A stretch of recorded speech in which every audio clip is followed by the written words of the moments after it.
കല്യാണം ഇനി വേറെ level. Basid wedding mall, Basid arcade, Poongottukulam, Tirur. തീരദേശത്തെ ഗതാഗത ടൂറിസം മേഖലയിൽ വൻ കുതിച്ചുചാട്ടത്തിന് വഴിയൊരുക്കുന്ന പുറത്തൂർ നായർത്തോട് പാലം നാടിന് സമർപ്പിച്ചു. പുറത്തൂർ പഞ്ചായത്തിൽ കാവിലക്കാടിനെയും പടിഞ്ഞാറക്കരയും ബന്ധിപ്പിക്കുന്ന നായർത്തോട് പാലത്തിന്റെ ഉദ്ഘാടനം KT ജലീൽ MLA നിർവഹിച്ചു. തിരുപ്പൊന്നാനിപ്പുഴ ഭാരതപ്പുഴയോട് ചേർന്ന് അറബിക്കടലിനോട് സംഗമിക്കുന്ന പടിഞ്ഞാറക്കര അഴിമുഖത്തെ കാഴ്ച കാണാൻ പാലം വഴി എളുപ്പത്തിലെത്താം.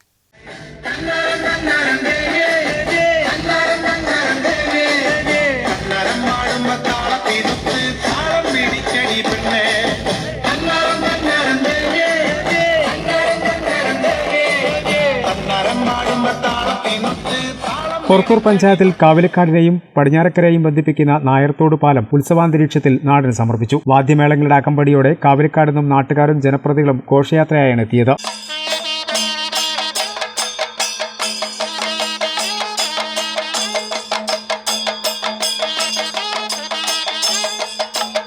പുറത്തൂർ പഞ്ചായത്തിനെ കിഴക്കു പടിഞ്ഞാറായി വിഭജിക്കുന്ന തിരൂർ പൊന്നാനിപ്പുഴയ്ക്ക് കുറുകെ നിർമ്മിച്ച പാലത്തിന്റെ ഉദ്ഘാടനം KT ജലീൽ MLA നിർവഹിച്ചു.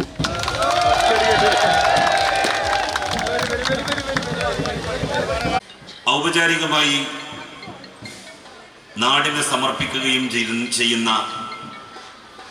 സന്തോഷ മുഹൂർത്തത്തിലാണ് നമ്മളുള്ളത്. ഈ പരിപാടിയുടെ ഉദ്ഘാടനം നിർവഹിക്കേണ്ടിയിരുന്നത് ബഹുമാനപ്പെട്ട കേരളത്തിന്റെ പൊതുമരാമത്ത് ടൂറിസം വകുപ്പിന്റെ ചുമതല വഹിക്കുന്ന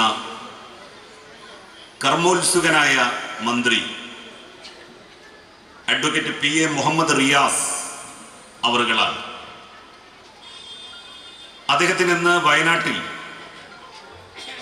ചൂരൽമല പ്രകൃതി ദുരന്തത്തോടനുബന്ധിച്ച് എല്ലാം നഷ്ടപ്പെട്ട ഒരു ജനതക്ക്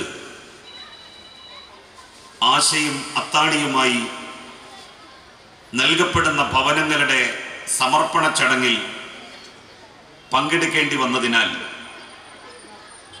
സമയത്ത് എത്തിച്ചേരാൻ കഴിയില്ല എന്ന് അറിയിച്ചിരുന്നു. ചടങ്ങിൽ ബ്ലോക്ക് പഞ്ചായത്ത് പ്രസിഡന്റ് ഷബ്ന കുളങ്ങര വീട്ടിൽ അധ്യക്ഷയായിരുന്നു. പുറത്തൂർ ഗ്രാമപഞ്ചായത്ത് പ്രസിഡന്റ് ജസ്ന ബാനു സ്വാഗതം പറഞ്ഞു. ബ്ലോക്ക് പഞ്ചായത്ത് അംഗം KVM ഹനീഫ, മത്സ്യബോർഡ് ചെയർമാൻ കൂട്ടായി ബഷീർ, ഗ്രാമപഞ്ചായത്ത് അംഗങ്ങളായ AK Shantha, Junaina, P Abdurahman, Prabhakaran Naduvattam, CM Purushothaman master, Ajesh, Sudevan master, KV Sudhakaran തുടങ്ങിയവർ സംസാരിച്ചു. ചടങ്ങിൽ KV സുധാകരൻ MLA ആദരിച്ചു. ഊരാളുങ്കൽ സൊസൈറ്റിക്കുള്ള ഉപഹാരം MLA ചടങ്ങിൽ കൈമാറി. കിഫ്ബി പദ്ധതി പ്രകാരം 46.89 കോടി രൂപയ്ക്കാണ് ഊരാളുങ്കലിൽ കരാർ നൽകിയത്. 433 മീറ്റർ നീളത്തിൽ നിർമ്മിച്ച പാലത്തിന് 20 മീറ്ററിന്റെ 8 സ്പാനുകളും 36.20 മീറ്ററിന്റെ 6 സ്പാനുകളും ഒടുവിലായി 38 മീറ്ററിന്റെ ഒരു ബേസ്ഡിംഗ് ആർച്ച് സ്പാനുമാണുള്ളത്. ദേശീയ ജലപാതയ്ക്ക് കുറുകെയായതിനാൽ inland waterways authority of India മാനദണ്ഡങ്ങൾ അനുസരിച്ച് നടുവിലുള്ള സ്പാനിന് 55 മീറ്റർ നീളവും 6 മീറ്റർ ഉയരവും നൽകി പാലത്തിന്റെ ഇരുവശത്തേക്കുമായി ആകെ 470 മീറ്റർ അപ്രോച്ച് റോഡുമുണ്ട്. ആകെ 11 മീറ്റർ വീതിയാണ് പാലത്തിനുള്ളത്. ഇതിൽ 7.5 മീറ്റർ വീതിയിൽ ടാറിങ്ങും ഇരുവശത്തും 1.5 മീറ്റർ വീതിയിൽ കൈവരിയോടുകൂടിയ നടപ്പാതയും ഉൾപ്പെടും. നായർത്തോട് ഭാഗത്ത് തോണി മാത്രമായിരുന്നു നാട്ടുകാരുടെ പ്രധാന യാത്രാമാർഗം. അപകടം നിറഞ്ഞ സഞ്ചാരമാർഗമായതിനാൽ നായർത്തോട് മേഖലയിൽ പാലം നിർമ്മിക്കണമെന്ന നാടിന്റെ ആവശ്യത്തിന് വർഷങ്ങളുടെ പഴക്കമാണ് ഉണ്ടായിരുന്നത്. പാലം യാഥാർത്ഥ്യമായതോടെ വർഷം തോറും നടക്കുന്ന വള്ളത്തോൾ സ്മാരക വള്ളംകളിയിൽ കൂടുതൽ കാഴ്ചക്കാർക്കെത്താൻ സൗകര്യമാകും. പുറത്തൂർ പള്ളിക്കടവിലെ അഴിമുരമ്പ്, മുരുക്കുമാട് ദ്വീപ് തുടങ്ങിയവരിലേക്കും വേഗത്തിൽ എത്തിച്ചേരാനുമാകും. ഉദ്ഘാടന ചടങ്ങിൽ നിരവധി പേർ സംബന്ധിച്ചു.